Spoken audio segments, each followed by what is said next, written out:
Noite, boa noite. Vamos iniciar a entrevista. Primeiro, eu queria que você se apresentasse para a gente, né? Seu nome, sua idade.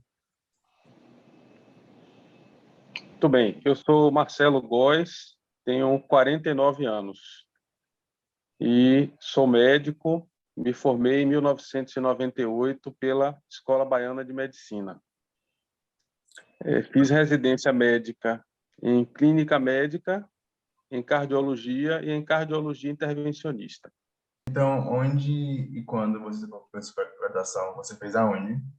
Quando concluiu? Muito bem,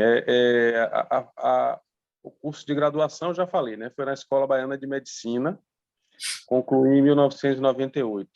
Foi um curso com duração de 6 anos, de 1993 a 1998, na época em que a Baiana ainda era ali em Nazaré, né? Um campus que era anexo ao Hospital Santa Isabel. Né?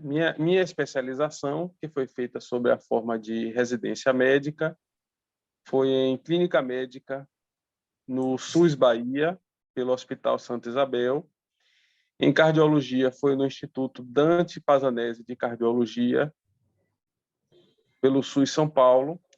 E em cardiologia intervencionista, também no Instituto Dante Pazanese, pela Fundação Adib Jatene.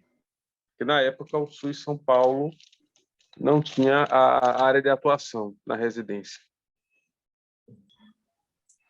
O que foi que Muito te bem. ensinou a seguir essa área na saúde? O que te inspirou a seguir a carreira na medicina? Veja bem, sempre não foi o primeiro vestibular que eu fiz, né?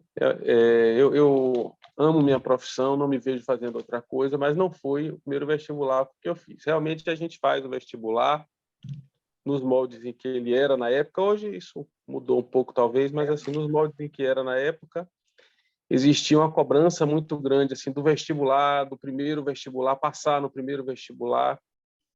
E a gente chegava muito jovem, né, nessa decisão.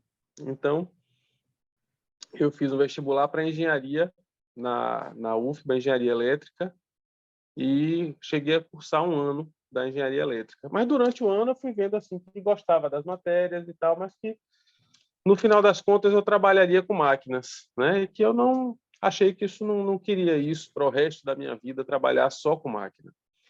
Então, conversando com colegas assim de outras áreas, eu imaginei que poderia fazer um curso da área de saúde, porque combinava coisas que eu gostava muito, né? Trabalhar com pessoas, tentar ajudar pessoas, né? Através da minha atuação profissional e também pesquisa científica, que era uma coisa que na época me atraía muito, né? Então, a área da saúde e nela a medicina combinava muito essas características, aí, trabalhar com pessoas, ajudar as pessoas e pesquisa científica. Isso aí eu acabei desistindo de engenharia e fiz o vestibular para medicina da Baiana e que acabei entrando em Entendi. 1993 na Baiana. Então, você se identificou bastante com a área de saúde e aí decidiu largar, né, trancar engenharia e Isso, mudar para medicina. isso, Mas, porque eu tinha contato com colegas assim que faziam cursos da área de saúde, né? entendi. Medicina, odontologia, alguns fisioterapia, alguns colegas, e assim via como eram as atividades deles, viam como eram as pesquisas que eles participavam, os trabalhos e tal. E aí resolvi realmente largar a engenharia e fazer medicina.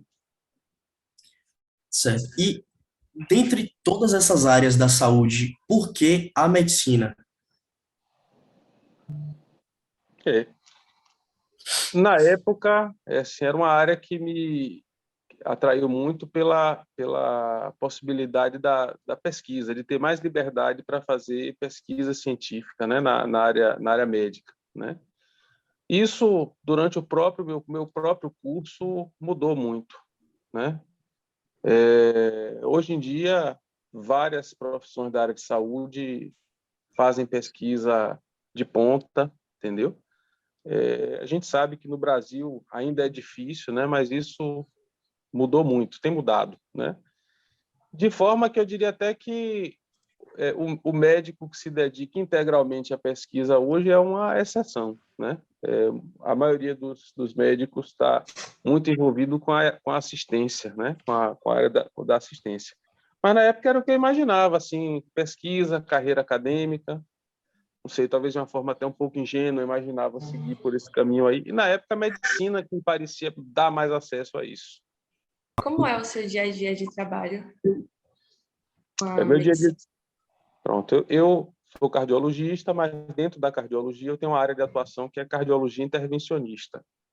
É a área da cardiologia que se dedica à realização de procedimentos, exames e procedimentos de cateterismo cardíaco, angioplastia, colocação de stent, vocês já devem ter ouvido falar. Então, nós temos uma rotina de exames eletivos de segunda a sexta, que a gente faz na segunda a sexta-feira em horário comercial e em horário noturno, feriados e fim de semana, nós temos uma escala de sobreaviso, que a gente fica à disposição do hospital, né? Ou seja, se houver algum procedimento, nós somos acionados, necessidade de algum procedimento de urgência, nós somos acionados e comparecemos ao hospital para executar. É esquema de sobreaviso. Então, meu dia a dia é isso. De segunda a sexta, eu trabalho no hospital com os exames eletivos e procedimentos e, no fim de semana, uma escala de sobreaviso. Alguns fins de semana e algumas noites durante a semana também.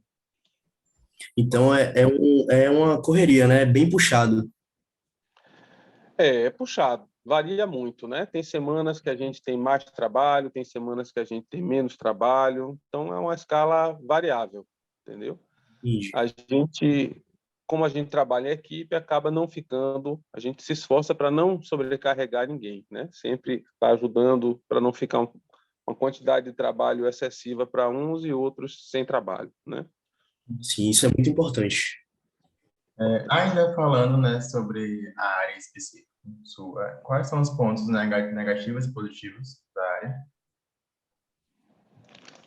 Pontos negativos e positivos, né? Os pontos negativos, que eu diria assim, da minha área, é que a gente, para exercer, digamos assim, minha profissão, a gente depende de um agente pagador terceiro, que é o convênio, né? Então, esse seria um ponto negativo. O convênio é uma empresa lucrativa, né, que visa o lucro, só se fala em maximizar lucros, otimizar receitas, minimizar despesas. Então, nem sempre o que os convênios fazem ou querem fazer é de interesse maior, vamos dizer assim, dos pacientes ou dos médicos, né? Então, assim, é uma luta muito grande. E aí é importante a autonomia do médico, né, perante o convênio, vamos dizer assim, para zelar pelo que é mais importante, vamos dizer assim, para a saúde de seus pacientes, né? Então, eu acho que essa forma de receber, vamos dizer assim, ser remunerado pelo meu trabalho, é uma forma que é longe do ideal, né? É o possível, porque é o que o mercado, vamos dizer assim, permite, né? A medicina ficou muito cara, né, para ser pago, vamos dizer assim, remunerado de forma direta, né? Então, o que se adota é uma, vamos dizer assim, uma espécie de uma economia de grupo, né, para poder pagar, vamos dizer assim, não só pela medicina, mas de forma geral pela saúde, né? Mas isso a gente tem que zelar para que não entre em confronto com os interesses dos pacientes, né? E a figura, vamos dizer assim, a figura do médico tem certa importância aí nessa luta, né? Para não acontecer fatos que prejudiquem, né, o resultado de um tratamento em função, vamos dizer, de um corte de despesas, algo assim, possivelmente de algum convênio, né? Então, esse seria o ponto negativo.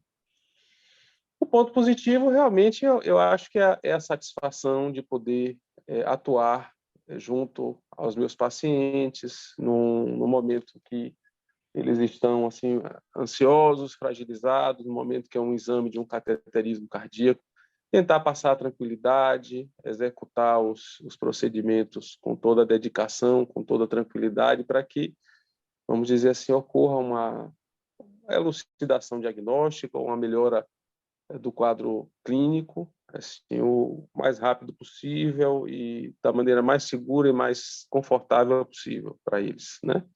Isso para mim é uma grande satisfação e é um ponto positivo assim da minha área de atuação. Agora vamos falar um pouquinho da graduação, né? Quais foram seus maiores desafios durante sua graduação, né? Alguns desafios, né? Na época a gente brincava assim que medicina tinha três grandes crises, né? A primeira era no início do curso, assim, que você via aquele monte de matéria que você não tinha nunca imaginado ver mais detalhes, né? Então começava a vir biologia molecular e ciências básicas, né? Biologia molecular, imunologia, histologia, anatomia, coisas que você não tinha visto alguma coisa em biologia no colégio, mas não tinha visto a fundo, né? Sim.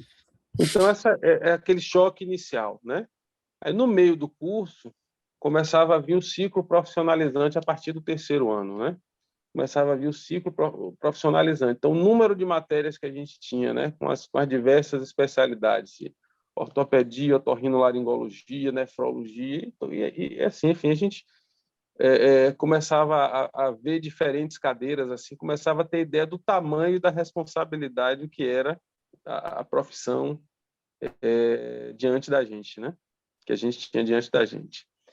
E a última crise era no sexto ano, quando a gente estava para se formar, que você tinha aquela sensação de que estava se formando, mas que não sabia um terço do que você gostaria de saber, né?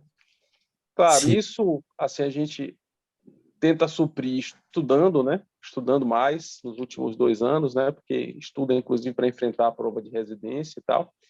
Mas depois a gente descobre que o aprendizado mesmo na medicina e na maioria das profissões de área de saúde, que são profissões extremamente práticas, que o aprendizado mesmo só vem na prática. É. Depois, né, que termina a graduação, que começa Exato. a Durante o trabalhar. internato, na medicina tem o internato, né, que é tipo um estágio supervisionado, que a gente já começa, vamos dizer assim, a atuar sob supervisão, e também na residência, né, que é uma excelente forma de especialização e que permite ganhar bastante experiência, seja em que área for. E eu acho muito importante, né, já fazer estágio, é, mesmo que não seja obrigatório, desde o início, assim, do curso, tentar conseguir um estágio mais rápido possível, justamente para ter essa prática, que já vai ganhando experiência e já vai aprendendo. Contato com a prática desde o início. Eu concordo, eu acho que isso é benéfico realmente também. Eu acho que isso facilita você ver o que é o dia a dia da profissão, se realmente é aquilo que você quer, que você imagina, né? E isso é uma dúvida de muita gente, né, que não só dos cursos da área da saúde, eu acredito que qualquer curso, De qualquer área, exatamente. De quando qualquer área. começa a faculdade, o primeiro contato nos primeiros semestres, tem dúvida se realmente é aquilo que a pessoa vai querer. E aí agora me surgiu até por curiosidade aqui, eu te perguntando se você já pensou em desistir na época da sua graduação, né? Nos primeiros semestres, você teve alguma como você trancou, né? Você percebeu que não gostou muito, não gostou muito não viu que não era a área que você queria e aí trancou engenharia e foi para medicina. E aí você pensou em algum momento em desistir de medicina? Não, sinceramente não pensei. Assim, me identifiquei bastante com o curso, fiquei gostando cada vez mais. Claro, tem momentos difíceis, momentos de crise, como eu falei, mas em nenhum desses momentos eu pensei assim, vou largar porque, não sei, está muito difícil, muito assoberbante, muito sobrecarregado. Não, não cheguei a pensar nisso. Tendo em vista, né, que você mencionou essas crises durante a graduação, momentos em que, por exemplo, no sexto ano, que você mencionou, que alguns estudantes se sentem incapazes de exercer sua profissão porque não se sentem seguros o suficiente por achar que não têm tanto conhecimento. Então, quais características você acha que um estudante da área da saúde poderia desenvolver durante a graduação que ajudasse ele a se preparar melhor para a entrada no mercado de trabalho? Acho que Primeiro, a vontade de estar sempre estudando, aprendendo, a mentalidade de estar sempre, vamos dizer assim, com o cérebro funcionando, pensando, atento, atenção, é uma habilidade importante na área da saúde, né? Atenção, estar atento aos sinais que o paciente lhe fala, verbalmente ou não, né? Atenção. Vontade de aprender, atenção, a ética também é muito importante para o exercício de qualquer profissão da área da saúde, né? Também eu diria que também humildade, o respeito, né, para com os pacientes, para com os colegas, para com outros profissionais de área de saúde, né? Eu acho que hoje em dia isso é muito importante, né? É muito fácil numa profissão como a medicina você se achar que melhor do que os outros, ou melhor do que alguém. Na verdade, a gente não tem que se achar melhor nem pior do que ninguém. Somos mais um profissional que estamos ali para atender, exercer nossa profissão, né? Exercer o nosso papel na equipe de saúde, né? Como é a visão hoje, né? Então, acho que seriam essas habilidades aí. Eu acho que a competição, falando em mercado de trabalho, as pessoas falam assim, competição, ambição, competição. Eu acho que o dinheiro não pode ser o objetivo, né? Ele é um objetivo, seria ingenuidade falar que ele não é, mas é um objetivo. Se ele for o objetivo principal, geralmente é muito fácil se perder nesse caminho da ambição, da competitividade, quando a gente tem assim, o dinheiro como o retorno financeiro como objetivo principal. Eu acho que o objetivo tem que ser a excelência na nossa atuação. Aí o dinheiro vem, a recompensa vem, mas o objetivo tem que ser a excelência na atuação profissional. Né, que muitas pessoas, às vezes, pensam muito no dinheiro, né, justamente, e quer seguir uma área de saúde. Aí acha que medicina vai ser a área que mais dá dinheiro, né, que é a área que a pessoa vai conseguir, e vai e entra no curso querendo e pensando só no dinheiro, né, isso já é errado, né, a gente já consegue perceber isso, que eu acho que se a pessoa está fazendo um curso pensando, né, visando o dinheiro, eu acho que a pessoa não devia fazer aquele curso, porque pode ser que... Primeiro porque pode ser que se decepcione muito, né? Pode ser que decepcione muito. A medicina, vamos dizer assim, a distância, né, entre o que os médicos generalistas ganham e outros profissionais de saúde ganham já não é tão grande, vamos dizer assim.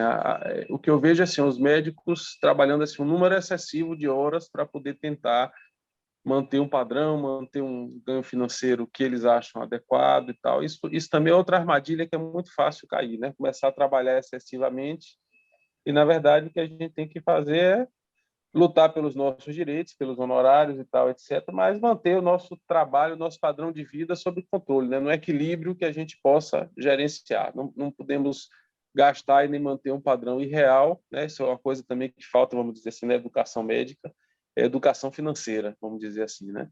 Mas a gente não pode se envolver com um padrão de vida surreal e querer sustentar isso trabalhando excessivamente, que acaba sendo prejudicial, né? E não pode ser sustentado a longo prazo, né? O que é que você recomenda para alguém que está pensando em começar uma faculdade, uma carreira na área de saúde? Eu acho que, primeiro, que desenvolva o seu senso ético e a sua vontade de aprender, né? O senso ético é muito importante, realmente, para que a gente não caia em certas armadilhas, né, que podem aparecer durante o curso ou durante a carreira, né? E a vontade de aprender, de estudar, de aprender, de observar, né? Atenção, sempre é uma habilidade que é necessária na área da saúde, né? Sempre a gente aprende muito por observação, né? Aprende-se muito por observação. Tem até anedotas, piadas sobre isso, né? Aquela história do professor que disse que o aluno tinha que ser atencioso tinha que ser corajoso e atencioso, né? e aí mergulha o dedo lá no aquário do peixe, depois lambe o dedo. Eles, bom, vamos ver se vocês são corajosos. Todo mundo tem que fazer o que eu fiz aqui. Aí vão lá os alunos, mergulham o dedo no aquário, no peixe, vamos dizer, fossilizado, com formol lá e tal. Muito bem, todos foram muito corajosos, mas se vocês fossem atenciosos, vocês viram que eu mergulhei o dedo indicador e lambi o dedo médio. Então foi. Essa é uma história muito antiga, né, que se conta aí em alguma faculdade de medicina ou de biologia, não sei.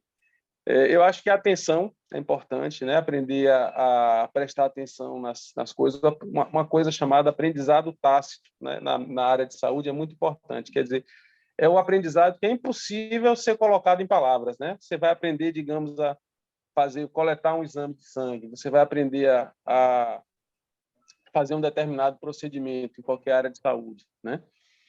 O livro só lhe diz uma parte da história, né? Realmente o como fazer realmente você só aprende na prática e na maioria das vezes observando alguém que sabe fazer, né?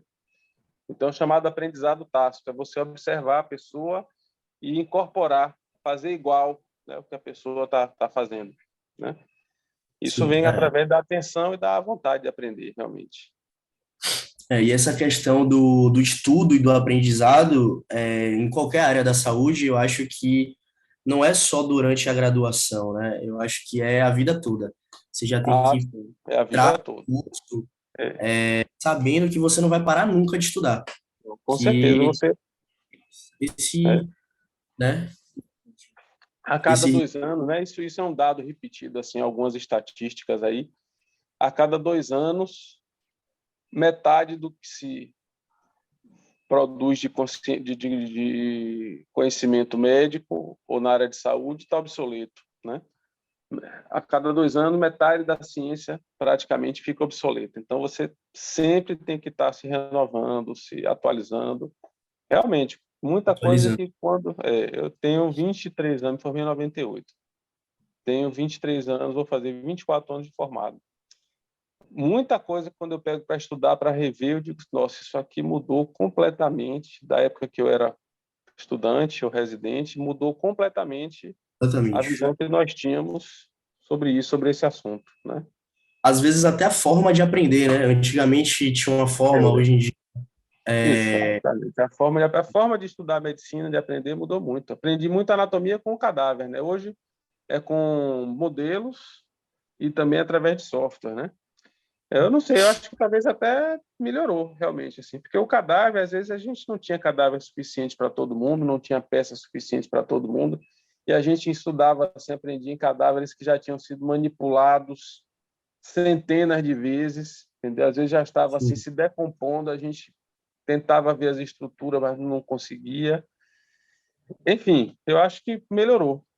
E lembrando que o aprendizado mesmo vai ser na prática, né? Então, por exemplo, a anatomia que eu sei hoje é o que eu uso no dia a dia, o que realmente ficou com o sedimento da anatomia é o que eu uso no meu dia a dia, né? o que é preciso, né, para ser um bom profissional da saúde? A gente já falou, né? Eu acho que antes de tudo, ética, né? Sim, Atenção, estar atento ao paciente, ao cliente, né? Existe uma tendência de chamar o paciente de cliente fora do ambiente da consulta ou do hospital, ele é um cliente, né? Então, dar atenção ao cliente, né? As necessidades do cliente, né? Ouvir o que ele está dizendo, às vezes com palavras, às vezes através de atitudes, né? Então, eu acho que é isso. E estar atualizado, né?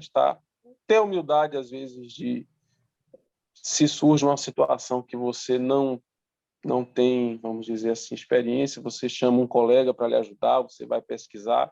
Essa humildade também é importante, né? Você não se meter a fazer uma coisa que você não sabe ou não tem experiência, né?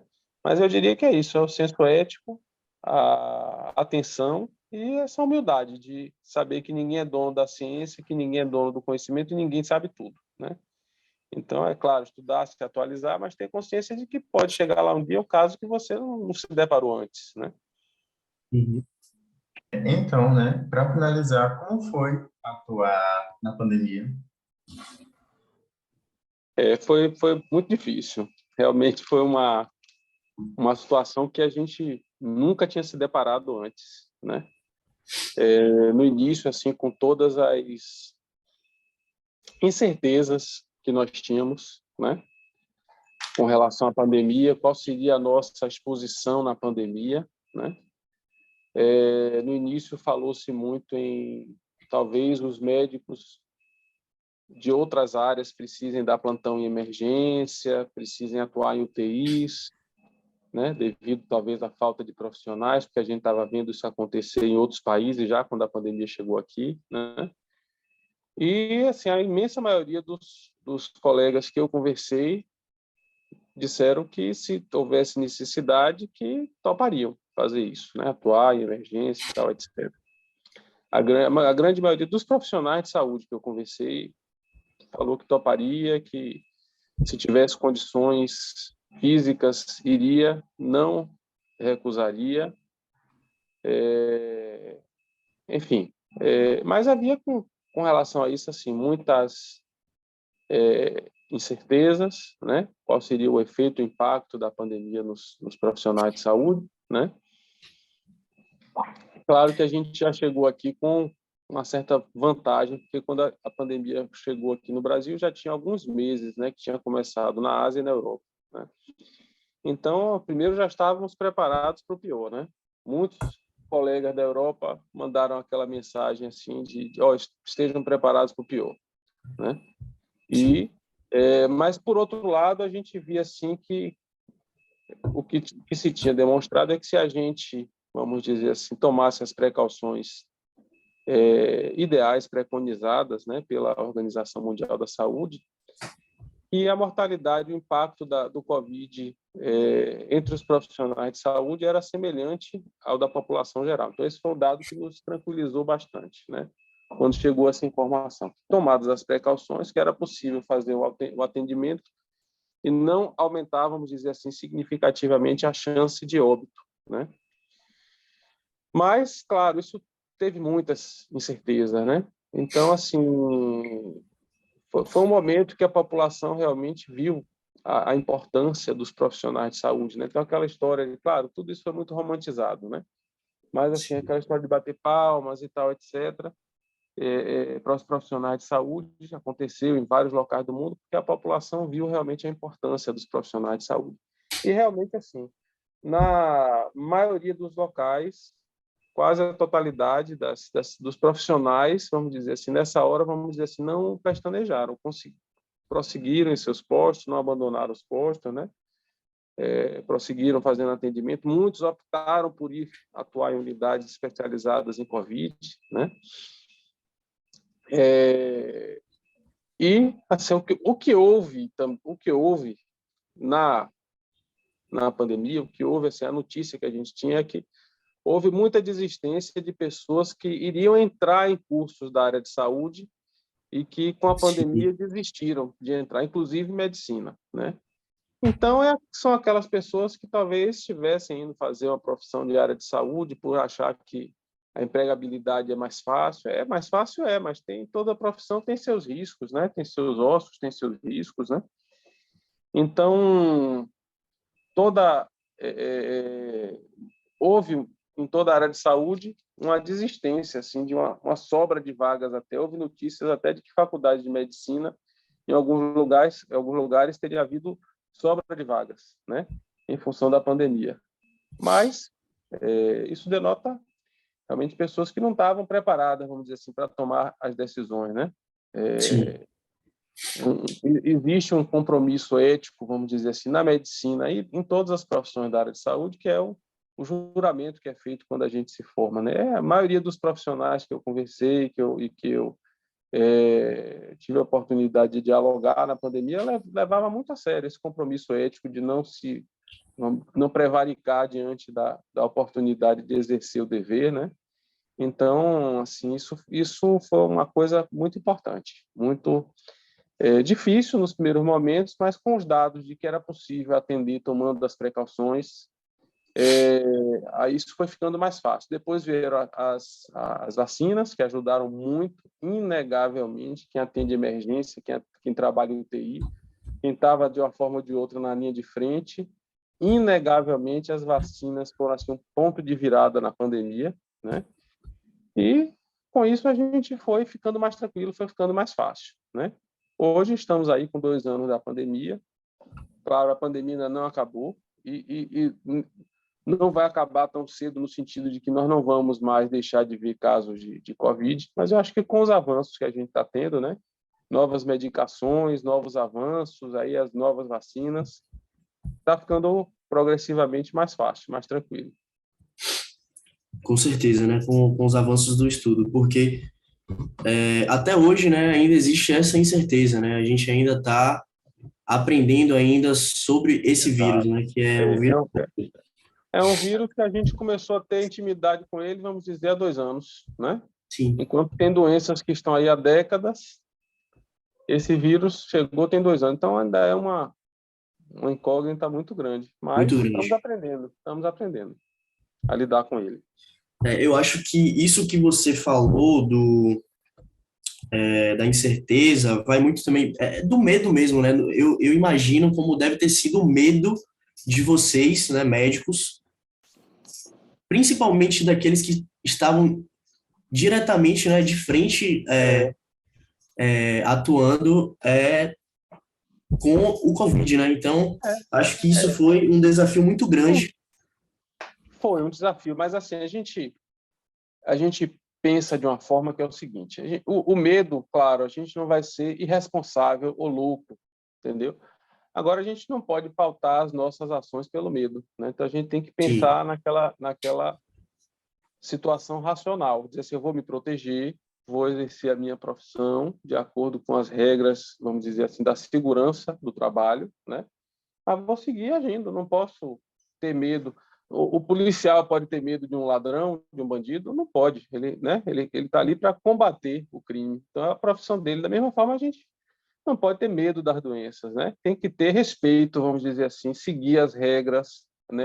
Ter atenção, observar, né? Quer dizer, claro, naquele início da pandemia, exigia assim, um sangue frio muito grande da gente de chegar no local, trocar de roupa com a técnica perfeita para não se contaminar e tal, etc. Ao examinar o paciente, ter cuidado para não haver qualquer quebra vamos dizer assim, qualquer solução de continuidade na nossa roupa, ou no examinar o paciente, ou de passar um fômite de um paciente para outro. Claro, isso tudo exigia uma certa atenção a mais, mas não nos impediu. Acho que a gente adquiriu as habilidades necessárias aí em tempo hábil, entendeu? Mas a gente não pode, é isso. Resumindo, a gente teve medo, teve receio, que a gente transformou em respeito, mas a gente não podia pautar as nossas ações pelo medo, né? Tinha que pautar pela responsabilidade, pelo nosso compromisso ético. Infelizmente, né, a gente vai ter que encerrar a entrevista, né, pelo tempo.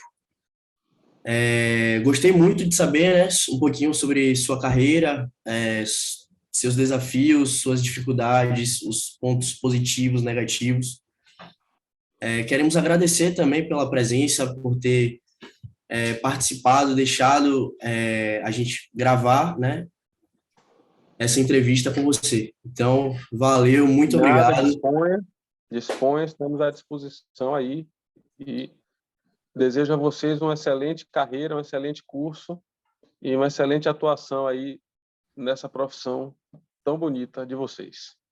Valeu. Obrigada. Obrigado. Obrigada. Nada. Tchau, tchau. Tchau, tchau.